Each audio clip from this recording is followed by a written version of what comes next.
اس میں وَلَوْ أَنَّهُمْ أَقَامُوا التَّوْرَاةَ وَالْإِنْجِيلَ وَمَا أُنزِلَ إِلَيْهِمْ مِنْ رَبِّهِمْ، اگر کتابوں کو قائم کرتے تو اس کا کیا فائدہ ہوتا؟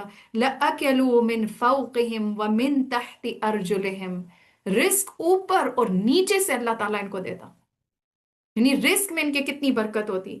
تو یہاں سے یہ بات پتہ چلتی ہے کہ کتاب کو قائم کرنے سے، یعنی کتاب کو قائم کرنے کا کیا مطلب ہے؟ اس کے مطابق زندگی گزارنا۔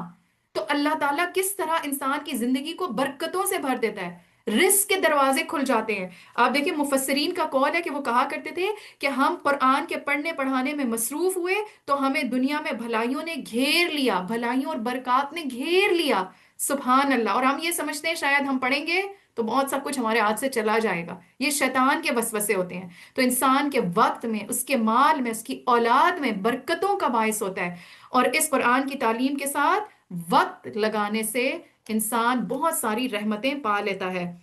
ابو ہریرہ رضی اللہ عنہ کہا کرتے تھے کہ بے شک قرآن پڑھنے کی وجہ سے گھر اپنے رہنے والوں کے لیے کشادہ ہو جاتا ہے، اس میں فرشتے حاضر ہوتے ہیں۔ ہم چاہتے ہیں ہمارے گھروں میں فرشتے اتریں، تو آج بھی ہو سکتا ہے۔ اور وہ کیسے؟ کہ جب لوگ گھروں میں قرآن پڑھتے ہیں تو فرشتے ان گھروں میں حاضر ہوتے ہیں، شیاطین اس گھر کو چھوڑ دیتے ہیں، اور اس کی خیر و برکت بڑھ جاتی ہے۔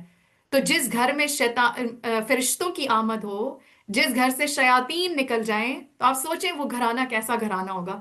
تو یہ ساری رحمتیں اور برکتیں جڑی ہیں اس کتاب کے ساتھ، اس کو پڑھنا اور اس کو اپنی زندگیوں میں شامل کرنا، اس کے مطابق فیصلے کرنا، اس کتاب کو قائم کرنا۔ اور ایک بہت خوبصورت واقعہ بیان کیا جاتا ہے کہ آپ صلی اللہ علیہ وآلہ وسلم کے پاس ایک شخص آیا اور اس نے کہا کہ میں اپنے بھائی کے ساتھ، یعنی وہ دو بھائی تھے جو ایک مشترک بزنس کرتے تھے، تو وہ جو ایک بھائی جو تھا وہ اپنے بزنس پہ وقت لگاتا تھا، محنت کرتا تھا، اس کو آگے بڑھاتا تھا، کیونکہ بزنس بھی آسان کام نہیں ہوتا، it needs a lot of time, effort, money. اور جو دوسرا بھائی تھا جس کے ساتھ وہ مشترک تھا اس بزنس میں، وہ بھائی بزنس کو وقت نہیں دیتا تھا، اور وہ کیا کرتا تھا؟ آپ صلی اللہ علیہ وآلہ وسلم کی محفل میں آ کر اپنا وقت کس چیز میں لگاتا تھا؟ علم سیکھنے میں۔ تو اس بھائی نے آ کے شکایت کی آپ صلی اللہ علیہ وآلہ وسلم سے کہ یہ بھائی اس تجارت کو وقت نہیں دیتا اور مجھے اکیلا سب کچھ کرنا پڑتا ہے۔ تو آپ سنیں آپ صلی اللہ علیہ وآلہ وسلم نے کیا جواب دیا۔ آپ صلی اللہ علیہ وآلہ وسلم نے فرمایا کہ ہو سکتا ہے کہ جو تم رزق دیے جا رہے ہو، تمہارے مال میں برکت تمہیں اسی وجہ سے مل رہی ہو کہ تمہارا بھائی آ کے یہاں پہ علم حاصل کر رہا ہے۔ یعنی وہ جو شخص آ کے علم حاصل کر رہا ہے اور آپ نے اس کو تھوڑی سی رخصت دی ہے، تھوڑی سی آزادی دی ہے، تو آج آپ دیکھیں کہ ہمارے ساتھ ہمارے گھر والے بھی ہمارے اس عمل میں شامل ہیں۔ ہمارے ہسبینڈز کی اجازت ہے، ان کے ٹائم سے ہم نے وقت لیا، قربانی دی، ہم اپنے بچوں کے کوئی وقت دیتے ہیں، لیکن اس کی برکتیں ہم تک محدود نہیں رہتی۔ اس کام میں جو بھی شامل ہے ہمیں ہیلپ کرنے میں، سپورٹ کرنے میں، وہ رحمتیں اور برکتیں ان کو بھی ڈھانپ لیتی ہیں۔